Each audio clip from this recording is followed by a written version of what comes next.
The Ghosts of Queen's Park, the Mick and Mack Mystery. Toronto, autumn 1950. At Queen's Park, some debates never end, even after death. Act 1. The House That Remembers. Chapter 1. After Hours at the Pink Palace. It began with a scream that echoed clear down University Avenue. Just past midnight, a lone security guard tore out the north doors of Queen's Park, cap in hand, eyes wild. He nearly collided with a patrol car before stammering to the constables that someone, had been walking the grand staircase inside. A woman, he swore, dressed in white, floating. By morning, the story was halfway to the newsroom of the Telegram. Chief Bernard Stewart wanted it stopped before every reporter in the city was camped on the front lawn with flashbulbs. When something needed discretion, preferably before it embarrassed City Hall, he sent for detectives Mick McCathie and Archie MacNeely. The two arrived just as the October dust settled in, a bruised sky, the copper leaves of Queen's Park crunching underfoot. The legislative building loomed above them like a fortress, its pink-hued sandstone glimmering under the arc lamps. Mack squinted up at it. "Looks like a wedding cake that forgot to be happy," he muttered. Mick, buttoning his brown overcoat, merely said, "Let's hope the ghosts pay taxes." Inside, the air was cooler than it should have been. Polished marble, echoing footsteps, and that old building smell of dust, polish, and history. Waiting for them near the information desk stood Dan Bogart, the parliamentary protocol officer, precise parting in his hair, lapel pin gleaming, smile a little too fixed. Detectives he greeted, "I assure you, there's nothing supernatural in my building. Just overworked boilers and imaginative night staff." "Good," said Mack. "We left our ghost hunting packs at home." Bogart didn't laugh. "If you'll follow me, I'll show you the areas in question." They moved through the silent corridors, their footsteps ricocheting off the marbled columns. Bogart's voice took on the cadence of a tour guide despite his discomfort. The Legislature was built in 1893, he said. Credit Valley sandstone with foundations carved from the limestone of the old provincial lunatic asylum. "Comforting," Mack said. "Recycling and residual spirits." Bogart continued, ignoring him. "Many claim the stone holds memory. I prefer to think it holds craftsmanship." He gestured toward the grand staircase, a sweep of polished marble leading up into shadow. "This is where your guard claims to have seen her, the White Lady." The echo of that name hung in the vastness. Mick studied the balustrade. Faint scuffs, single withered leaf, stuck to the step. Nothing spectral, just human. "Never see her yourself?" Mick asked. "I deal in protocol, not phantoms," Bogart said, though his eyes flicked uneasily to the staircase. Mick tilted his head. "This much marble, I'd haunt the joint too." They finished the round, signed the night register, the pen squeaking across the page. Everything seemed perfectly ordinary, until the watchman in the next shift reported a broken display case near the legislative chamber. When Mick and Mack returned to the scene, they found shards of glass glittering like ice on the floor. The ceremonial sword that hung inside, engraved "Presented to the Sergeant-at-Arms, 1939, was gone. On the oak desk of the Sergeant-at-Arms lay a fine coating of pale dust. Mack ran a finger through it, then frowned. "Feels like chalk." Bogart bent close, his voice barely above a whisper. "Limestone," he said. "Same stone as the old asylum." A gust of cold air sighed through the hallway, stirring the dust into motion. For an instant, it seemed to swirl into the faint outline of a woman's form, then fall away. Mick straightened his hat. "All right," he said quietly. "Let's find out who or what checked in after hours."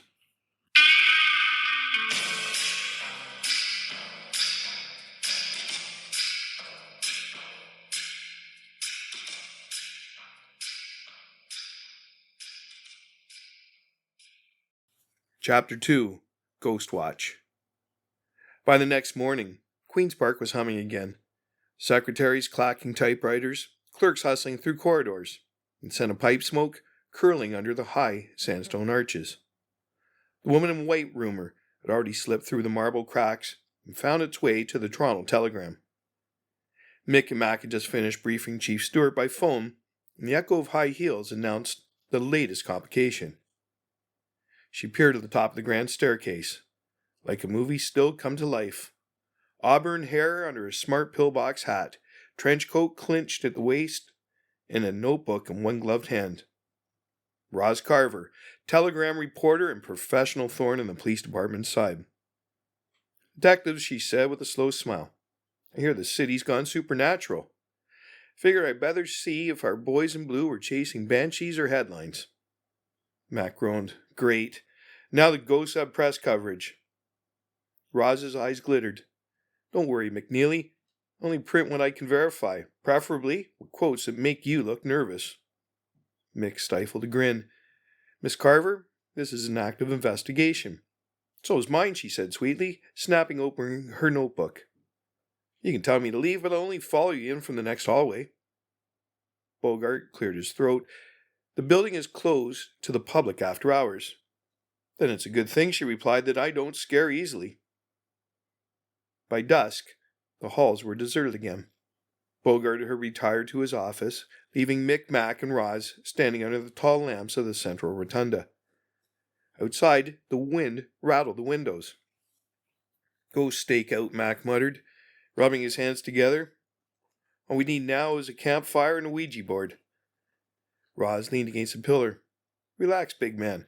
If the ghosts come out, I'll make sure they spell your name right. Mick crouched near the broken display case, now taped off for evidence.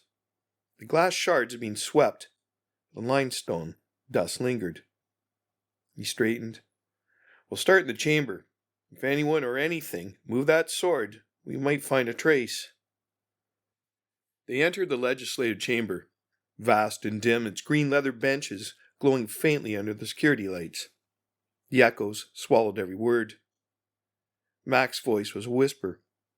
Ever notice how these places feel like they're waiting for an argument?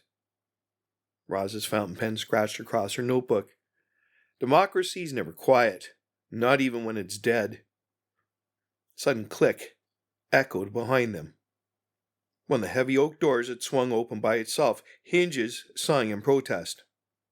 Then another door creaked, then another, until all four stood ajar as though invisible hands had thrown the chamber wide. Roz froze. Tell me you planned that. Mick shook his head. Not unless you brought a draft with you. Before anyone spoke again, a rhythmic clack, clack, clack began to echo from the marble floor.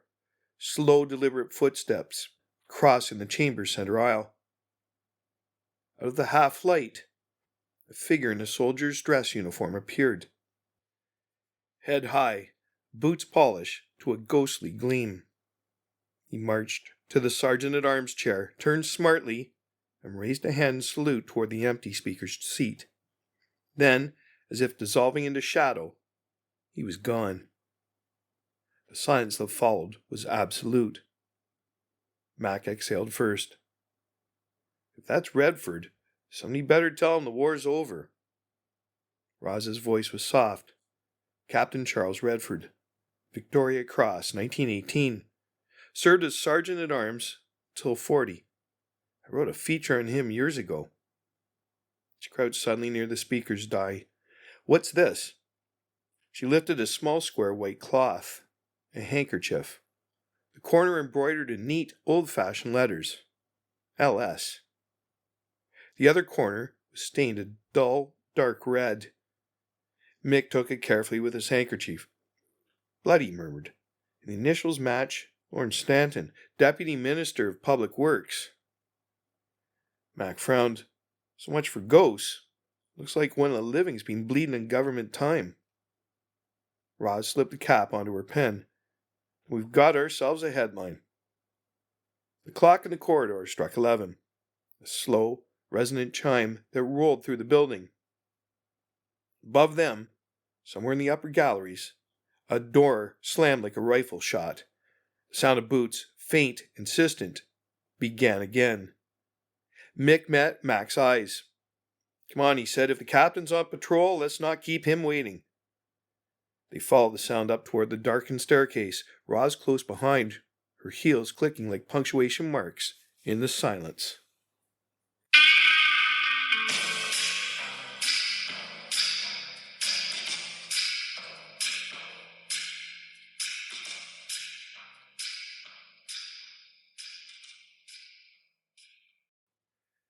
Act 2, Marble and Memory. Chapter 3, The Building's Bones.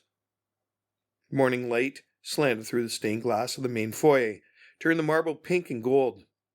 The ghosts, if they existed, retreated with the dark. But the questions remained. Mick and Mack were back by 8, this time with Dr. Gillian Reeve from the coroner's office. She moved briskly through the chamber, her medical bag swinging like a metronome.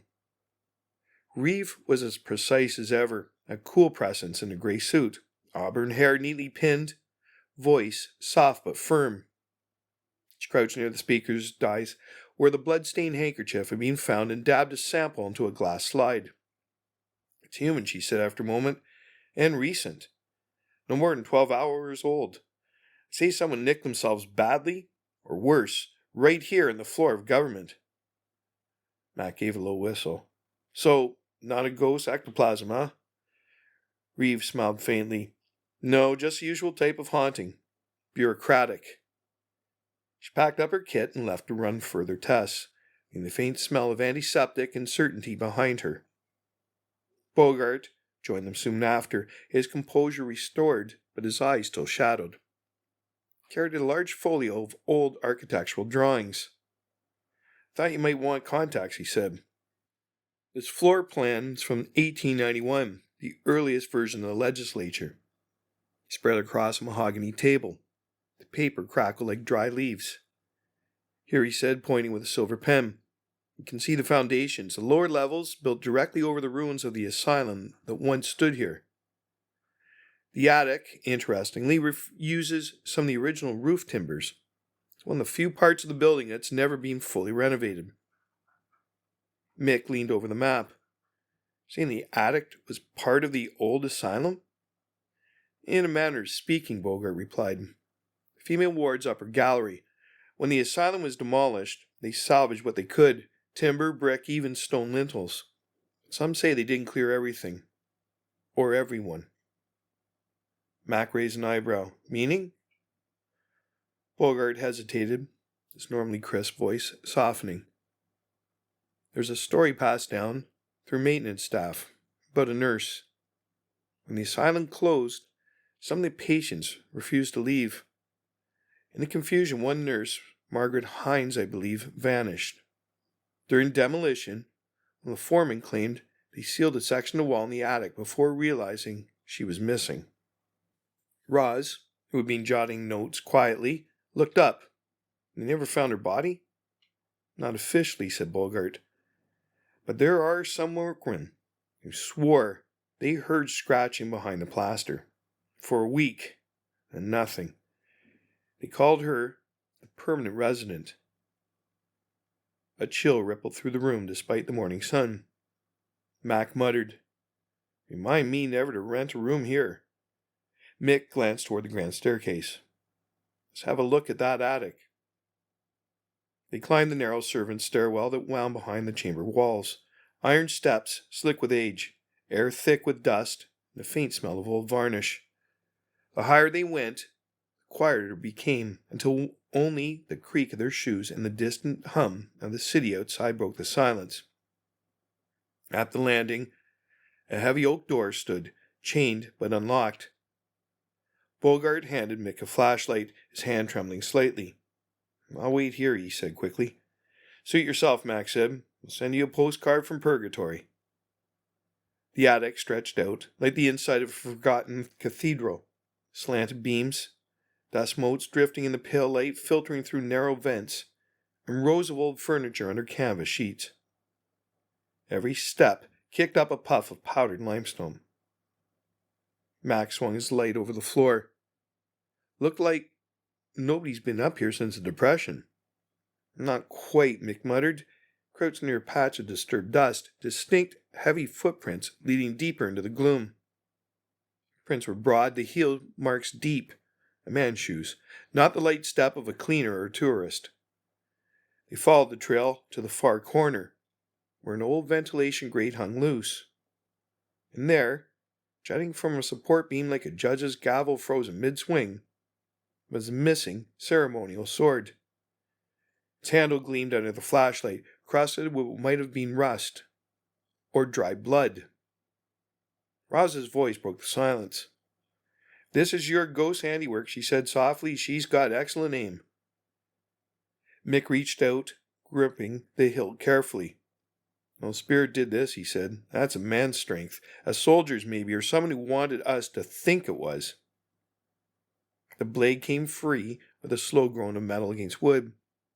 Dust cascaded from the beam above, revealing faint carvings, initials scratched long ago. M.H. Mack swallowed. "Margaret Hines?" Roz met his gaze. "The nurse they sealed up?" Mick looked around the dim expanse, the air growing colder. "If she's still here," he said quietly, "we better start asking why."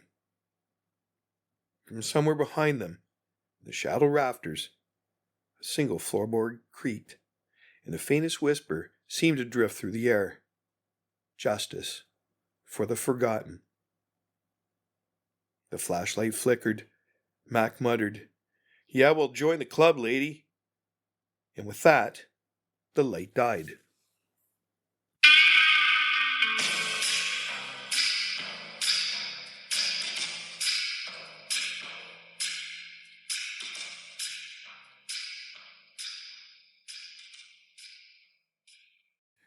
Chapter 4.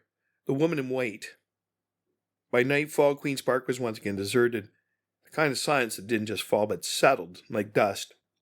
Last streetcars rattled down University Avenue, their glow sliding briefly over the pink stone facade before the fog swallowed again. Inside, the air was colder than before, as if the building itself knew they'd found something it would rather keep hidden. Roz Carver stood at the base of the servants' stairwell, camera ready, her trench coat collar turned up. "I'm staying," she announced. "You boys can keep your ghosts to yourselves, but I want a picture if one shows up." Mick gave her a sidelong look. "This isn't a story, Miss Carver, it's evidence." She smiled. "Everything's a story, detective. Some just need better lighting." Mack grunted. "Great. We got a meeting with the typewriter." They climbed the narrow stairs to the attic once more, lantern and flashlight beams dancing over the brick walls. The ceremonial sword was gone to evidence, but the place felt heavier, charged. Mick led the way. "We'll give it an hour. If the building's got something to say, maybe it'll say it again." "Or scream it," Mack muttered. For a time, nothing moved but the dust. The lamps hissed faintly, and through the boards beneath their feet came a soft, low sound. A woman sobbing. Roz froze. "You hear that?" Before Mick could answer, something crashed in the dark. A chair toppled, scattering splinters. Then the attic door slammed shut behind them with a thunderous bang. The chain outside rattled taut, the temperature plunged. Loose papers began to whirl through the air, whipping in circles. Mick shielded his eyes as a cold wind tore through the rafters, scattering files and dust like snow.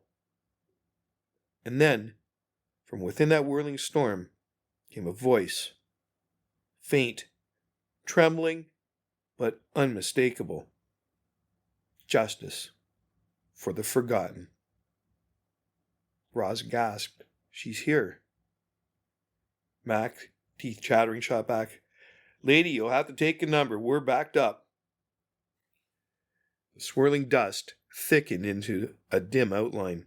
A woman in a nurse's uniform, hair unbound, face pale with sorrow.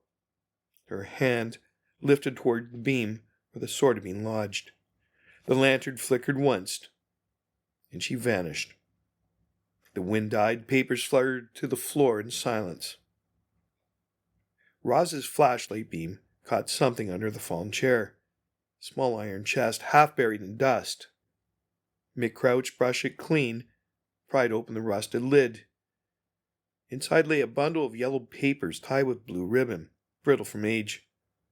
The topmost document bore the stamp, PA, Provincial Asylum, 1889. Beneath it, a stack of invoices for structural work and stone salvage contracts, all marked with an ornate company seal. Stanton and Sons Construction, Toronto, established 1885. Roz leaned over her shoulder. Stanton? As in Lorne Stanton? Mick nodded slowly. Looks like the family business. His grandfather's outfit built part of the foundations. And guess whose department just approved the post-war renovations in this floor? Mack flipped through another sheet. Public works contracts. Materials reallocation. Somebody's been signing off on new repairs using old names. Roz frowned. Means Stanton's were using his family's accounts to skim from the government? Looks that way, Mick said. When the renovations disturbed something under the attic, like that seal wall, the ghost came knocking. He held one of the crumbling ledgers closer to the light.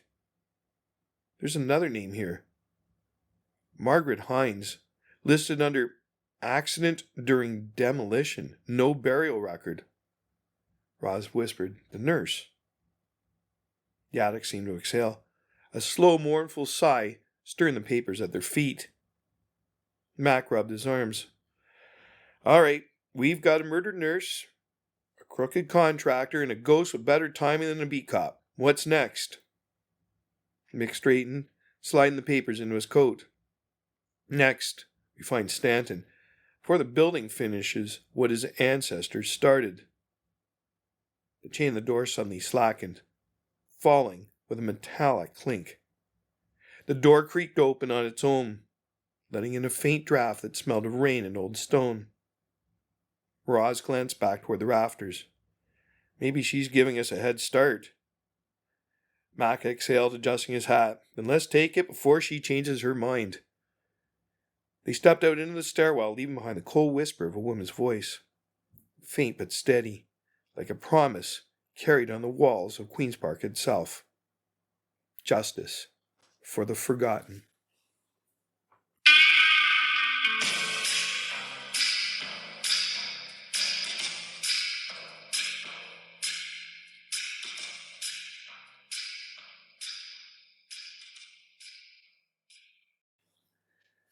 Act 3.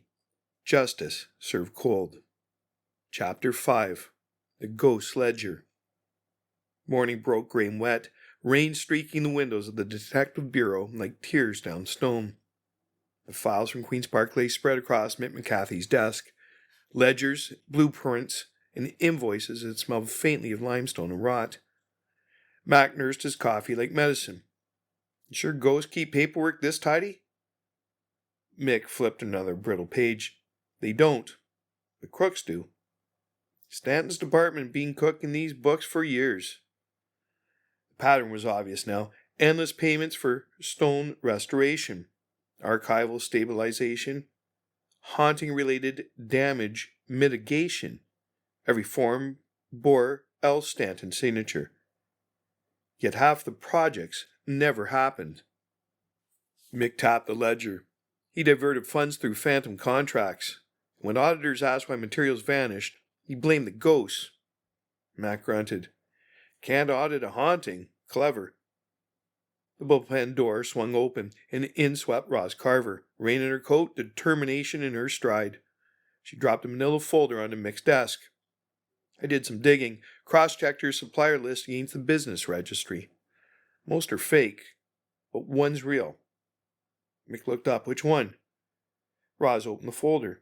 Hines and Whitfield Materials Limited. Registered 1947. Owner? Mrs. Margaret Hines Whitfield.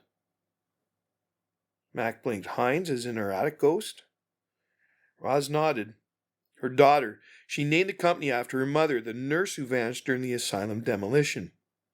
Seems she took over her father's quarry business after the war, supplied limestone for the post-45 restorations at Queen's Park. Mick's brows furrowed, keeping the family stonework going. maybe trying to put her mother's spirit to rest. Roz's tone sharpened. She filed a report in 48, accusing Public Works of misusing her shipments, selling state-paid materials privately through Stanton's office. A week later, the report disappeared. So did she. The rain drummed harder against the windows. Mack exhaled slowly. 2 generations of Hines women, buried by the same building. Mick nodded grimly. Looks like the ghost just filed a complaint. Chief Stewart appeared in the doorway, his trench coat slick with rain. Tell me this doesn't involve actual ghosts. Mack said, depends on your definition of backdated invoices. Roz folded her arms. And justice. Stewart sighed. Fine. You have 48 hours, but keep it quiet. Stanton's well connected. Mick rose, sliding the ledgers into his briefcase. Not as well connected as he used to be. That afternoon, they returned to Queen's Park under a sky the color of pewter. Bogart met them in the foyer, pale and uneasy. Deputy Minister Stanton is upstairs in the speaker's lounge. Good, Mick said. We'll save him the trouble of haunting himself. As he climbed the grand staircase, he echoed their footsteps mixed with another sound. Soft, measured, metallic. Mack froze. You hear that? Mick did. The unmistakable cadence of boots. The soldier's march. Faint but steady, coming from above. He glanced up toward the landing. For a heartbeat, he saw the outline of Captain Charles Redford, uniform immaculate, head bowed in solemn salute. Mick touched the brim of his hat. Looks like the captain's still on duty. Roz whispered, maybe he's waiting for the verdict. They kept climbing.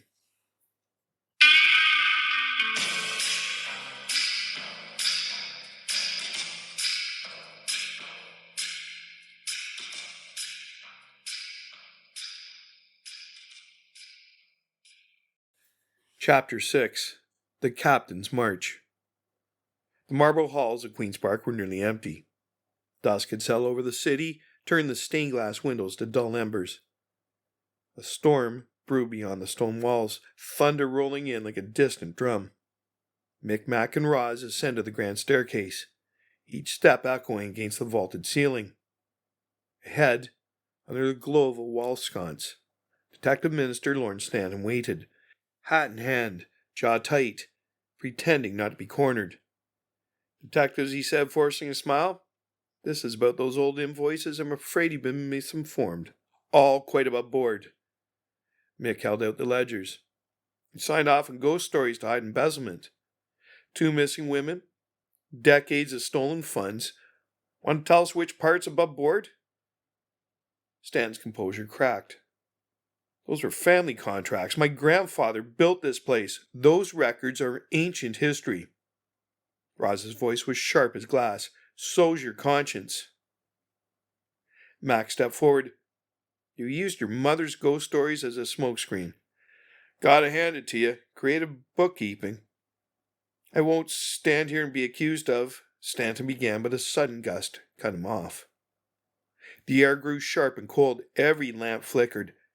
Then from the chamber above came the unmistakable rhythm of boots on marble. Slow, steady, deliberate.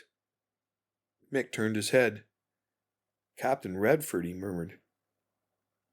The chamber doors flew open, slamming against the walls. The papers Roz held scattered like white birds. A chill swept down the staircase, and through the swirling dust stepped a soldier. Tall, spectral, his uniform immaculate, sword gleaming faintly with its own light. Captain Charles Redford descended one step at a time.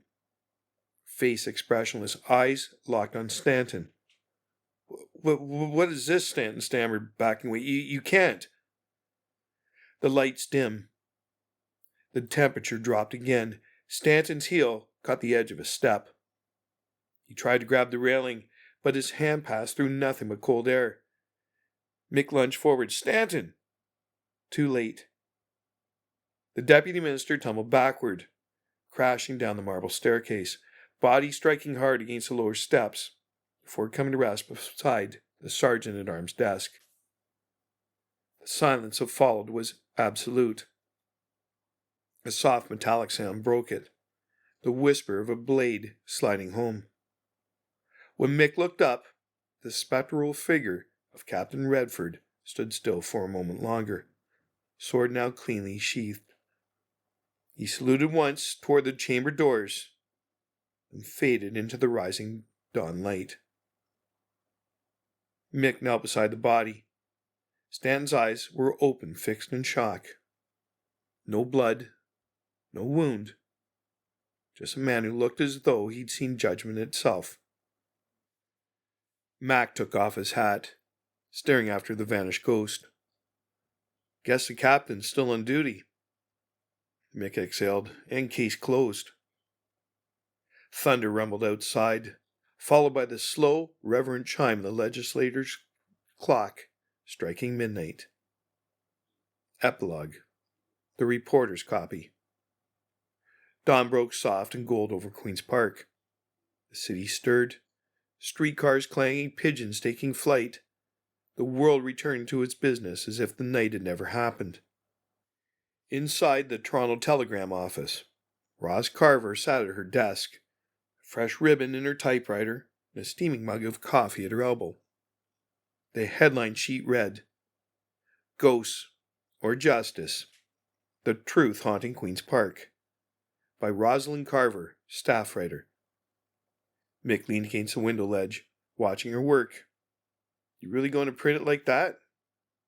Roz didn't look up. What else am I supposed to say? Deputy Minister found dead of fright while ghosts audited his conscience? Mack sprawled in a chair, grinned. "Might sell papers." Roz smiled faintly. "Who believe it? I'll just say Toronto finally got an honest haunting." She hit the final period, pulled the page free, and set at the top of the stack. Outside, light filtered through the newsroom blinds, striping the floor like prison bars and promises. Mick adjusted his fedora. "Think the captain's still up there?"